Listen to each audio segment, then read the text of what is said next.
বৌদি, তোমার হাতে সত্যি জাদু আছে গো।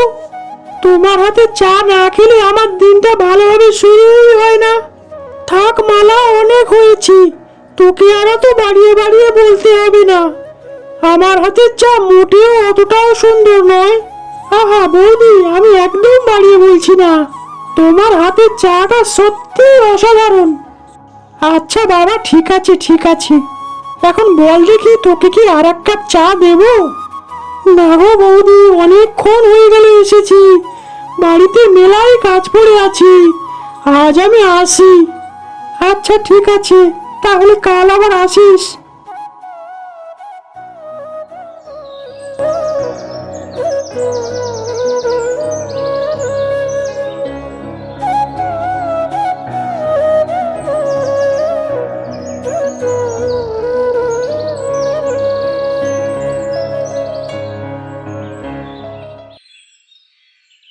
নে লালি, তাড়াতাড়ি খেয়ে নে। লালি, তাড়াতাড়ি খেয়ে নে।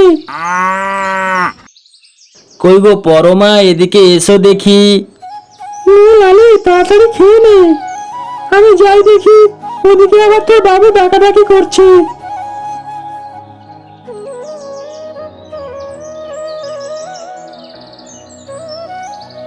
কি গো, কি হয়েছে? আজ এত তাড়াতাড়ি চলে এলে?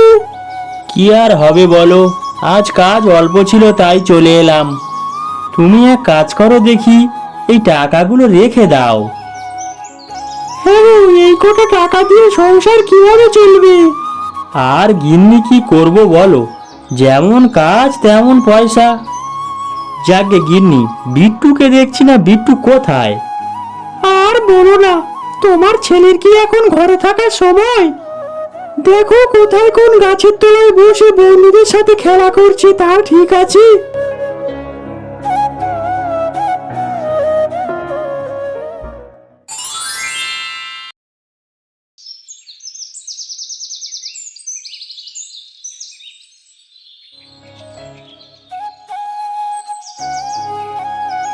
ও মাম্মা, আমায় 2 টাকা দাও না মা।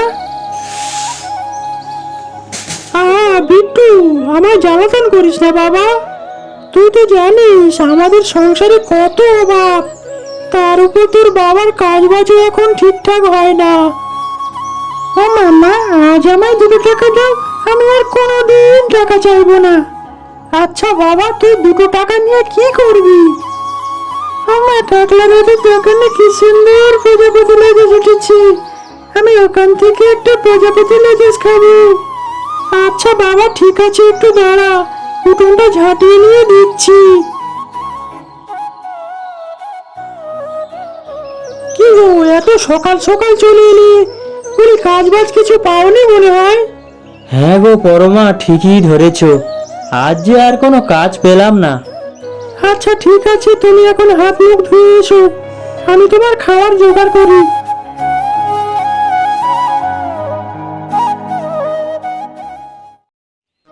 হ্যাঁ গো, কাজের পরিস্থিতি যদি দিন দিন এত খারাপ হয়, তাহলে আমাদের সংসার চলবে কি করে? আর বলো না পরমা, এই চিন্তায় চিন্তায় তো রাতে আমার ঘুম আসে না। দিন দিন আমাদের সংসারটাকে যেন অভাবের তাড়না গ্রাস করছে। কি জানি পরের দিনগুলো কিভাবে পার হবে। আমা, তোমার হাতে চায়ের প্রশংসা সবাই করে। তুমি একটা চায়ের দোকান খোলো না মা। কি যে বলিস বিট্টু, তোর মা কি এখন চাওয়ালি হবে নাকি? কেন, বিট্টুর কথাটা তো মনে নয়। আমি চাওয়ালি হলে সংসারের অভাব যদি একটু কমে, না হয় আমি চাওয়ালি হলাম। তা না হয় তুমি হলে, কিন্তু আমাদের গ্রামের নীতিশদার চায়ের দোকানের চা খেয়ে সবাই অভ্যস্ত। তোমার হাতে চা কেউ খেতে চাইবে? অবশ্যই চাইবে। আমার হাতে চা যে একবার খাবে, সে বারবার খেতে চাইবে। বলি, আমি বিয়ের পরে শুনেছি আমার শ্বশুর মশাই নাকি খুব ভালো চপ বানাতেন। তা তুমি কি বাবার থেকে কিছু শেখনি? তাহলে দুজনে মিলে চপ মুড়ি আর চায়ের দোকান খুলতাম। তা শেখা আছে বই কি, আমি চপ খুব একটা মন্দ ভাজি না। আগে আমার হাতে চপ খেয়ে লোকে তো প্রশংসাই করতো। তাহলে আর কি, তুমি ভাজবে চপ আর আমি বানাবো চা। এখন বর্ষাকাল, মনে হয় আমাদের এই ছোট ব্যবসাটা মন্দ চলবে না। বাবা আমি তোমাদের হেল্পার। হ্যাঁ হ্যাঁ রে বাবা, তুই তো আমাদের সব আশা ভরসা। শোনো, ঘরে যেটুকু পয়সা কড়ি আছে তা দিয়ে কাল থেকেই দোকানের কাজটা শুরু করে দাও।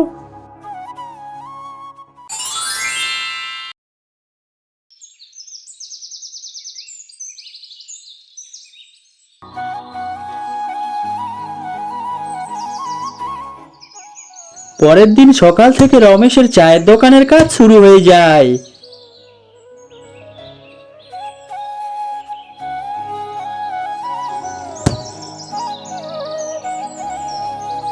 আরে মালা, আয় আয়।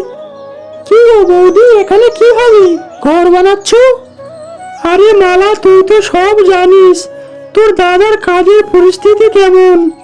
তাই আমি আর তোর দাদা মিলে এখানে একটা চা আর চপ মুড়ির দোকান খুলছি। এখন বল দেখি কেমন হবে। খুব ভালো হবে বৌদি, খুব ভালো হবে।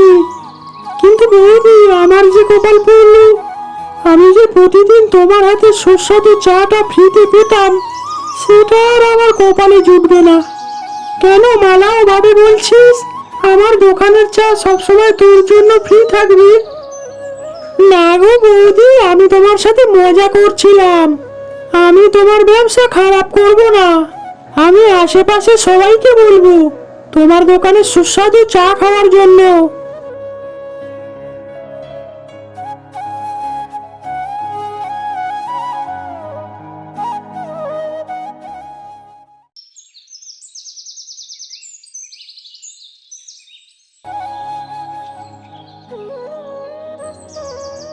এই দেখো, শুনছো? কোথায় যাচ্ছ তুমি?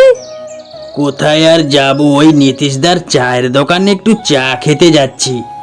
তুমি কি জানো আমাদের পাশের বাড়ির বৌদি চায়ের দোকান খুলেছে?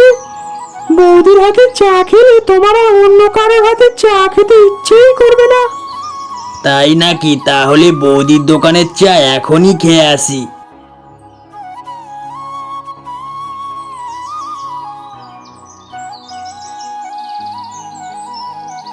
কই বৌদি, আমাকে এক কাপ চা দাও আর সঙ্গে একটা চপও দিও।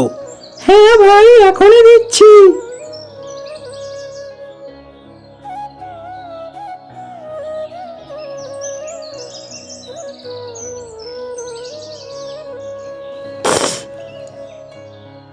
কি ভাই, চায়ে একটা চুমুক দিয়ে চুপ করে গেলে যে?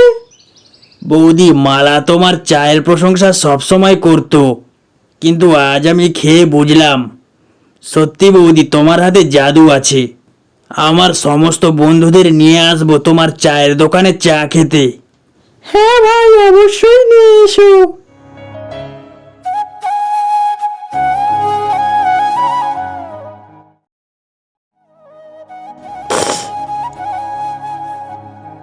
ও নীতিশ দা, আরে চায়ে তো চিনি কম হয়ে গেছে গো। আরে এক চামচ চিনি দাও না চায়ে। দেখ গোপাল, বাড়ি থেকে চিনি নিয়ে এসে খা, না হলে 5 টাকা দে, তারপর 1 চামচ চিনি পাবি। এই নীতিশ দা দিনকে দিন আমার চা বানাচ্ছে, খাওয়ার মতো নয়। হ্যাঁ রে ভাই, ঠিক বলেছিস। এই নীতিশ দা দিনকে দিন একদম 3rd ক্লাস চা বানানো শুরু করেছে।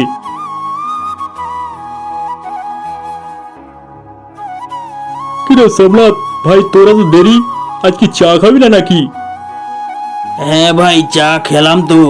আমাদের পাশের বাড়ির বৌদির নতুন দোকান খুলেছে। উফ, সে কি চা রে ভাই! আমি আজ পর্যন্ত এমন চা কখনো খাইনি।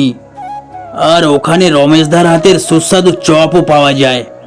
তোরা কাল থেকে ওখানেই যাস চা খেতে। হ্যাঁ হ্যাঁ ভাই, আমরা সবাই যাবো কালকে চা খেতে।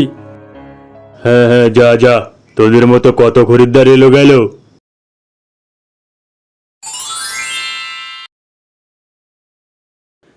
এইভাবে পরমার চায়ের কথা সমস্ত জায়গায় ছড়িয়ে পড়ে। সমস্ত জায়গা থেকে লোকজন ভিড় করতে থাকে পরমার চায়ের দোকানে।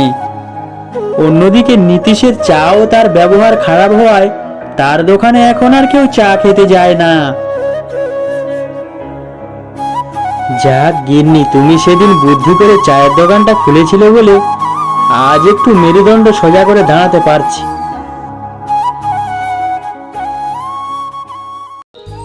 এটা হলো পালংপুর গ্রাম। এই গ্রামে বাস করত চিনুর বাবা মাও চিনু। চিনুর বাবা চিনুর মায়ের সাথে ঝগড়া করে চিনু ও তার মাকে ফেলে রেখে কলকাতা শহরে চলে যায়। মা, বাবা কোথায় চলে যাচ্ছে? চিনু, তোর বাবা আমাদের ছেড়ে চিরদিনের মতো শহরে চলে যাচ্ছে রে। মা, বাবা কি আর কোনোদিন ফিরে আসবে না? না রে চিনু, তোর বাবার এই মুখো কোনোদিন হবে না। কিন্তু চিনু, তুই কোনো চিন্তা করিস না বাবা। আজ থেকে আমি তোর মা আর আমি তোর বাবা। মা, বাবা যে চলে গেল, এখন আমরা খাবো কি? থাকবো কোথায়? একটু বৃষ্টি হলেই যে ঘরের ভিতরে জল পড়ে। ওরে চিনু, তোর মা যতদিন বেঁচে আছে তুই কোনো চিন্তা করিস না বাবা। আমি কোনো ঝড় বৃষ্টির আজ তোর গায়ে লাগতে দেব না। বরং তুই আজ থেকে মন দিয়ে লেখাপড়া কর। তোকে যে অনেক বড় হতে হবে রে বাবা।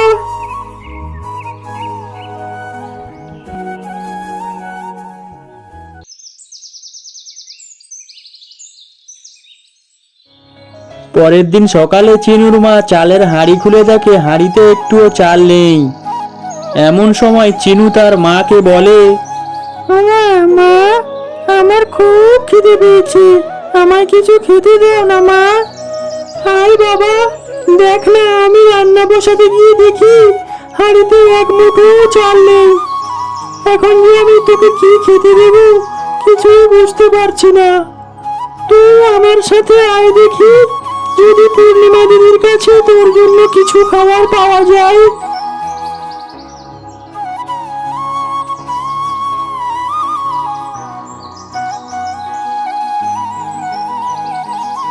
পূর্ণিমা দিদি, পূর্ণিমা দিদি, ও পূর্ণিমা দিদি, একটু বাইরে এসো না গো। কি হয়েছে কি? এত ডাকাডাকি করছো কেন? পূর্ণিমা দিদি, আমাদের একটু সাহায্য করো দিদি। আমার চিনুর খুব খিদে পেয়েছে, বাড়িতে এক মুঠো চাল নেই যে আমি ওকে কিছু ফুটিয়ে দেব। তোমার বাড়ি থেকে একটু খাবার চিনুকে দাও না দিদি। আমার চিনুর খুব খিদে পেয়েছে। বলি, আমি এখানে কি দান কেন্দ্র খুলে বসেছি নাকি?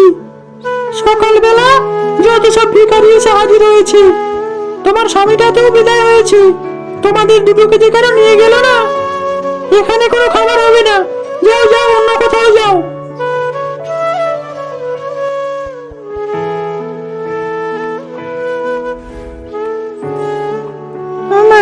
মা, তুমি কেঁদো না মা, আমি বড় হয়ে তোমার সব অভাব মুছে দেব মা। মা, এবার বাড়িতে চলো, আমার আর খিদে নেই। না রে বাবা, চল প্রধান মশাইয়ের কাছে যাই, শুনেছি তিনি অনেক ভালো মানুষ।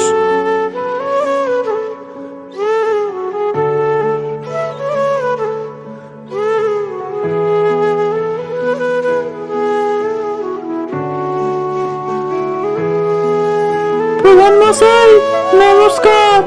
প্রধান মশাই, অনেক বিপদে পড়ে আমরা আপনার কাছে এসেছি, আপনি দয়া করে আমাদের সাহায্য করুন প্রধান মশাই। হ্যাঁ বেঞ্জি, বলো বলো, আমি তোমাকে কিভাবে সাহায্য করতে পারি? প্রধান মশাই, আমার বাড়িতে এক মুঠো চাল নেই, আমার চিনুর খুব খিদে পেয়েছে। আপনি যদি দয়া করে ওকে কিছু খেতে দেন, তাহলে এই গরিব বোনটার খুব উপকার হতো প্রধান মশাই। এ আর এমন কি কথা আছে বেহেনজি, তোমরা এখানে একটু অপেক্ষা করো, আমি এখনই খানা লেকে আসছি।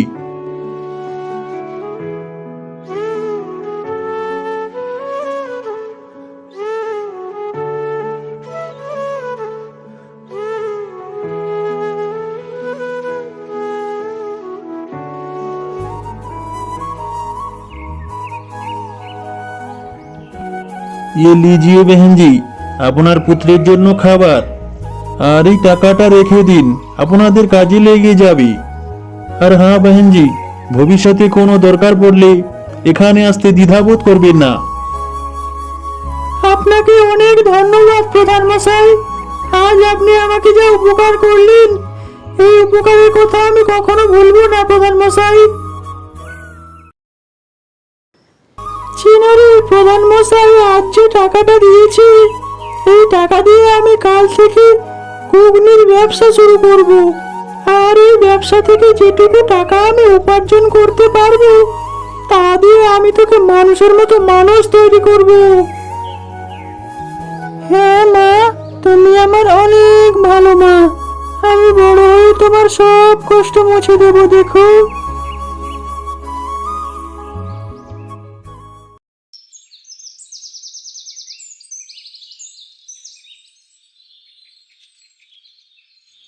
ঘুগনি আছে গো, ঘুগনি। ঘুগনি আছে গো, ঘুগনি। পরের দিন চিনুর মা ঠেলাতে ঘুগনি নিয়ে পাড়ায় ঘুগনি বিক্রি করতে যায়। ঘুগনি আছে গো, ঘুগনি।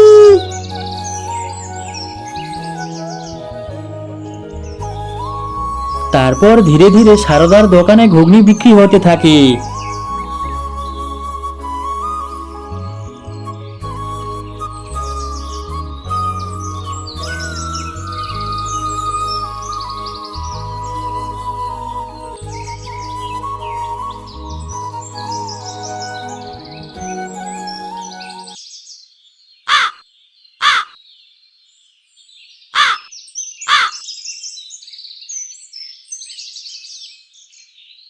কই রে বাবা চিনো, কোথায় গেলি?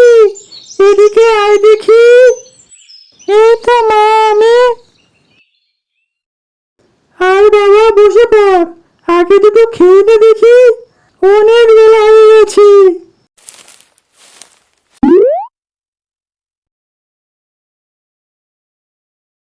ও মা, আমি খেলতে যাচ্ছি। হ্যাঁ বাবা, বেশি দেরি করিস না, তাড়াতাড়ি ফিরে আসিস। হ্যাঁ মা, আমি তাড়াতাড়ি ফিরে আসবো।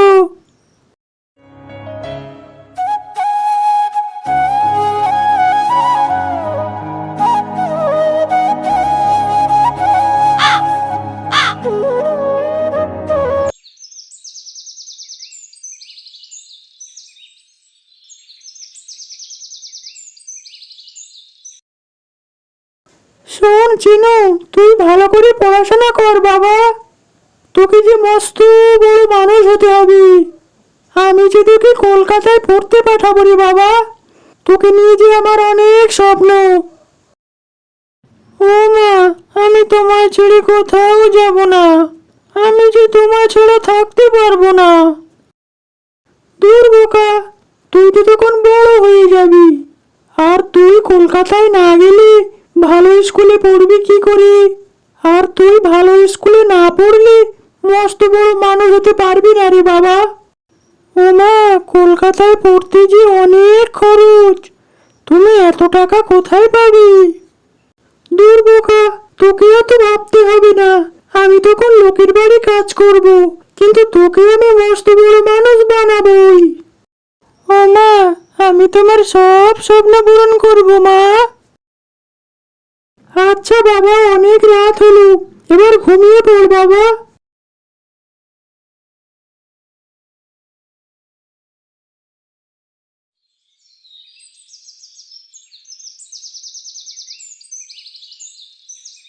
ওমা, আমার ব্যাগটা গুছিয়ে দিয়েছো? হ্যাঁ রে বাবা, গুছিয়ে দিয়েছি। এই নে তোর ব্যাগ। ওমা, তুমি কেঁদো না মা। আমি তোমার সব স্বপ্ন পূরণ করে তবেই দেশে ফিরবো।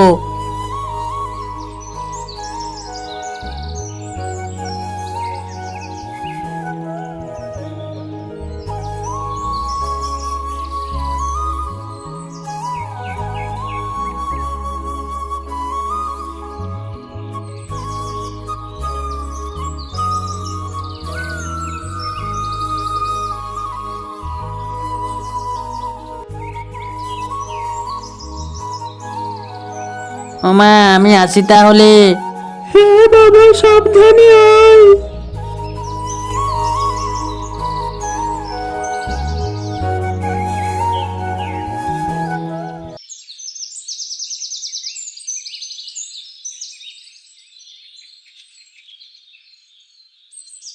ঘুগনি আছে গো, ঘুগনি। ঘুগনি আছে গো, ঘুগনি।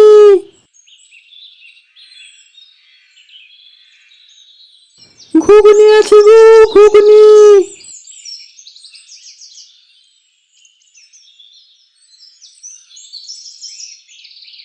এইভাবে প্রতিদিন সকালে চিনুর মা ঘুগনি বিক্রি করে ও বিকেলে লোকের বাড়ি কাজ করে চিনুর পড়াশোনার খরচ চালাতে থাকে।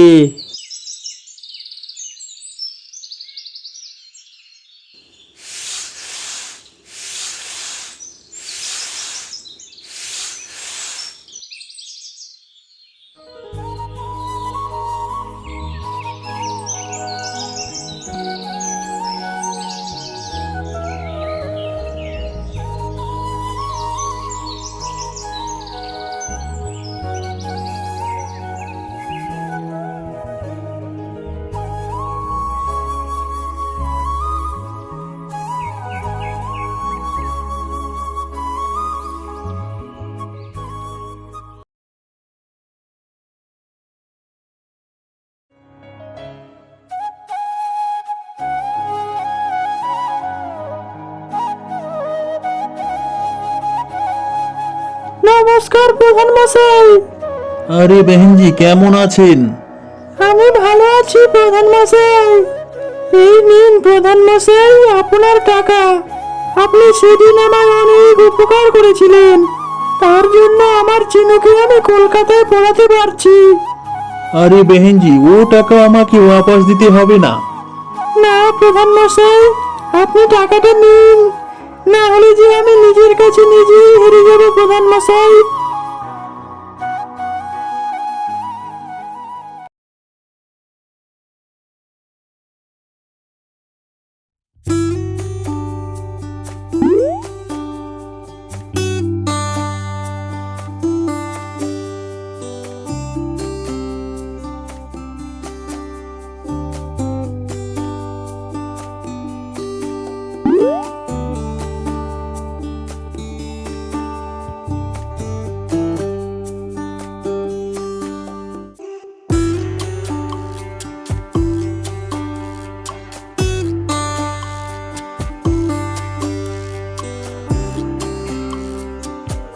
মা, ও মা, তুমি কোথায় মা?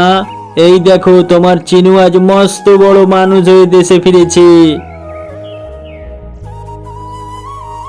আরে চিনু, আরে আমার চিনু এসেছে। চিনু, আমার চিনু, আমার চিনু। মা, আমি এখন বড় বিজনেসম্যান হয়ে গেছি মা। সব তোমার জন্য সম্ভব হয়েছে মা, সব তোমার জন্য সম্ভব হয়েছে। আরে সবাই দেখো দেখো, আমার চিনু আজ মস্ত বড় মানুষ হয়ে দেশে ফিরেছে। এটা হলো শ্যাওলাপুর গ্রাম। এই গ্রামে বসবাস করত এক বৃদ্ধ কৃষক ও তার দুই ছেলে।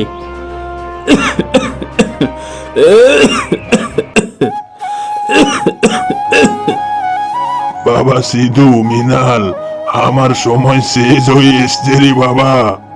না বাবা না, তুমি এরকম বলো না বাবা, তুমি এরকম বলো না।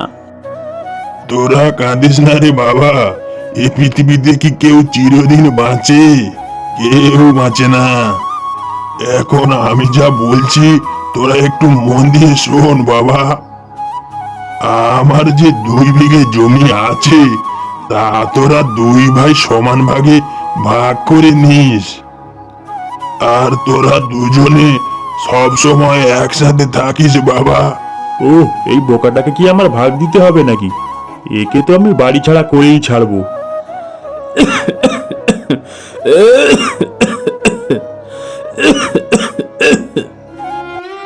সিধুর বড় ভাই ছিল অসৎ প্রকৃতির। বাবার মৃত্যুতে তার কোনো দুঃখ নেই, বরং সে বাবার সম্পত্তি নিয়ে মনে মনে ভাগাভাগি করতে থাকে। তারপর কিছুক্ষণের মধ্যেই সিধু ও মৃণালের বাবা মোহনবাবু মারা যায় এবং কিছুক্ষণের মধ্যেই তার মৃত শরীরকে দাহ করার মাধ্যমে সৎকার সম্পন্ন হয়।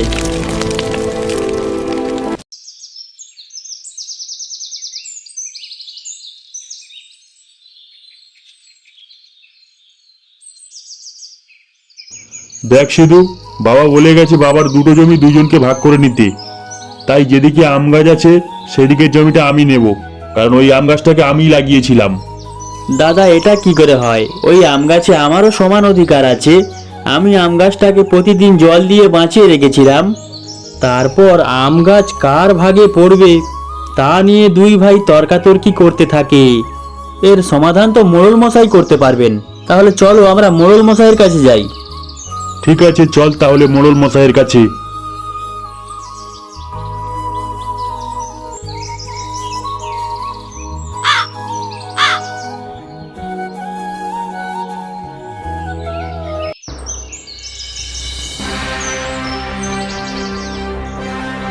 কি ব্যাপার সিধু, মৃণাল, তোমরা সকাল সকালে আমার বাড়িতে? দেখুন মোড়ল মশাই, বাবা মৃত্যুর আগে বলে গেছেন বাবার 2 বিঘা জমি দুই ভাইকে সমান ভাগে ভাগ করে নিতে। কিন্তু ওই 2 বিঘা জমির মধ্যে একটা জমির উপর একটা আম গাছ রয়েছে, যেটা কিনা আমি লাগিয়েছিলাম। তাহলে আম গাছটা হিসেব মতো আমার পাওয়ার কথা। কিন্তু মোড়ল মশাই, ওই আম গাছকে জল দিয়ে আমি বাঁচিয়ে রেখেছিলাম, তাহলে ওই গাছে আমারও অর্ধেক অধিকার আছে। তোমরা দুজনে আমায় বড় চিন্তায় ফেলে দিলে বাবা। এখন আমি ভাবছি কি করা যায়। আচ্ছা ঠিক আছে, এই পয়সার একটা দিক হেড আছে, একটা দিক টেল আছে। এখন তোমরা দুই ভাইয়ের মধ্যে কে কোনটা নিচ্ছ আমাকে একটু বলো দেখি। আমি হেড নিলাম। আমি টেল। আচ্ছা ঠিক আছে, এই পয়সাটাকে আমি ওপরে তুলছি। যদি হেড পড়ে তাহলে সিধু গাছের ওপরের অংশ পাবে, আর যদি টেল পড়ে তাহলে মৃণাল গাছের উপরের অংশ পাবে। তারপর পয়সাটি ঘুরতে ঘুরতে নিচে পড়ে যায় এবং দেখা যায় টেল পড়েছে। সিধু, শর্ত অনুযায়ী তুমি গাছের নিচের অংশ পেয়েছো ও মৃণাল গাছের উপরের অংশ পেয়েছে। তারপর মোড়ল মশাইয়ের ফয়সলা শুনে সিধু ও মিনাল তাদের জমির উপরে থাকা আম গাছের কাছে যায়। শুধু তোর ভাগে গাছের নিচের অংশ পড়েছে, সুতরাং তোর দায়িত্ব বরাবরের মতো গাছের গোড়ায় জল দেওয়া। তুই গাছের একটা ফলেও হাত দিবি না। যদি গাছের একটা ফলেও হাত দিয়েছিস তাহলে তোর হাত ভেঙে আমি গুড়িয়ে দেবো।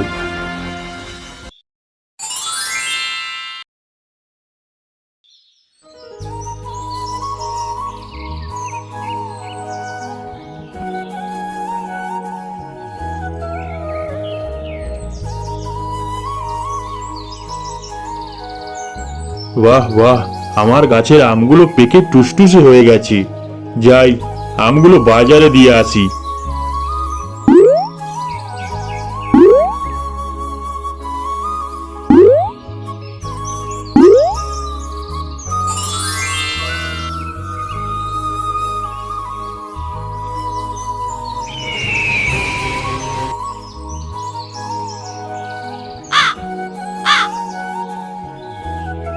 তারপর মৃণাল আম নিয়ে বাজারে বিক্রি করতে যায়।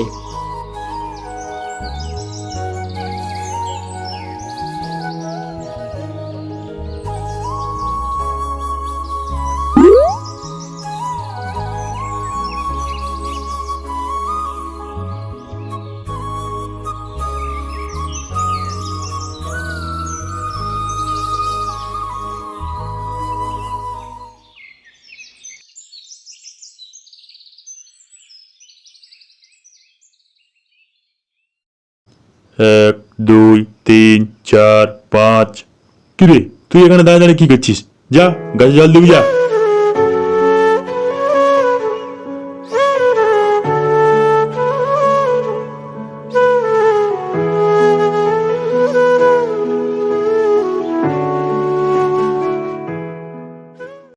আহ, এত সুন্দর আম একটা আম খেলে দাদা দেখতে পাবে না। এই শুধু, আমি তোকে না বলেছি তুই গাছের একটাও ফলে হাত দিবি না? দাদা, আমি তো শুধু একটাই আম খাচ্ছিলাম। তুই আর কোনো কথা বলবি না। যা, বের হয় এখান থেকে। এ বাড়িতে তোর আর কোনো জায়গা নেই। দাদা, আমি কোথায় যাব? তুমি ছাড়া আমার আর কে আছে বলো? আমি এসব কিছু জানি না। যেখানে খুশি যা।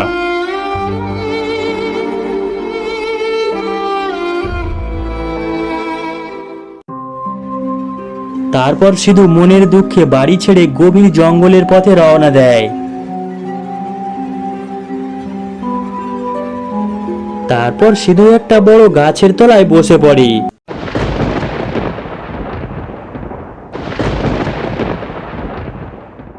তারপর জঙ্গলে নেমে আসে তুমুল বৃষ্টি এবং সেখানে হঠাৎ আবির্ভাব হয় এক সাধু বাবার। কি রে বেটা, তুই এখানে এভাবে বসে আছিস কেন? তারপর সিধু সাধু বাবাকে সমস্ত কথা খুলে বলে।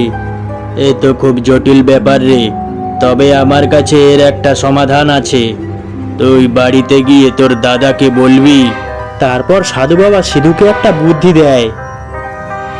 ঠিক আছে সাধু বাবা, আমি তাহলে আসি।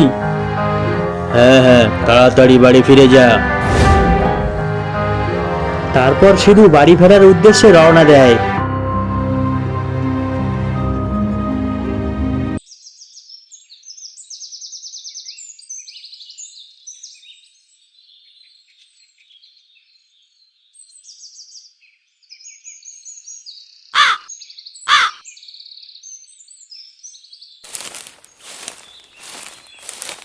কিরে, তোকে না বলেছি তুই এ বাড়িতে আর কখনো ফিরে আসবি না? তাহলে তুই আবার ফিরে আসলি কেন? আর তোর হাতে কুড়াল কেন? দাদা, গাছের উপরের অংশটা তোমার, কিন্তু নিচের অংশ তো আমার, তাই আমার ভাগের অংশ আমি আজ কেটে নিয়ে যাব। আরে ভাই, দাঁড়া দাঁড়া, তুই এরকম করিস না। আচ্ছা ঠিক আছে, আজ থেকে এই গাছের সমস্ত আম আমার আর তোর দুজনের সমান সমান ভাগ। ঠিক আছে, তাহলে তাই হোক।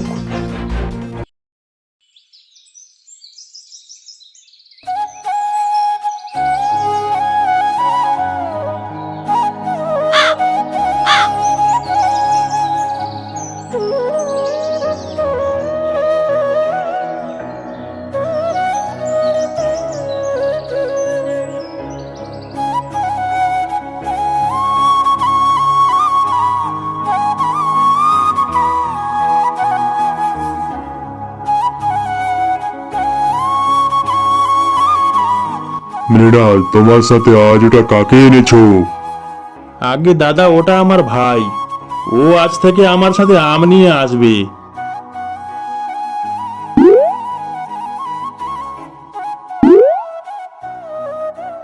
তারপর থেকে সিধু ও মৃণাল মিলেমিশে থাকতে শুরু করে। আসলে মাঝে মাঝে সোজা আঙুলে ঘি না উঠলে আঙুল ভেঁকাতে হয়। বন্ধুরা, ভিডিওটা ভালো লাগলে চ্যানেলটা সাবস্ক্রাইব করে ভিডিওতে একটা লাইক করবেন, কারণ আপনাদের মূল্যবান একটা লাইক, একটা সাবস্ক্রাইব পরবর্তী ভিডিও বানাতে আমাদের অনেক মোটিভেট করে। আজকের মতো টাটা, দেখা হচ্ছে পরবর্তী কোনো মজার ভিডিওতে।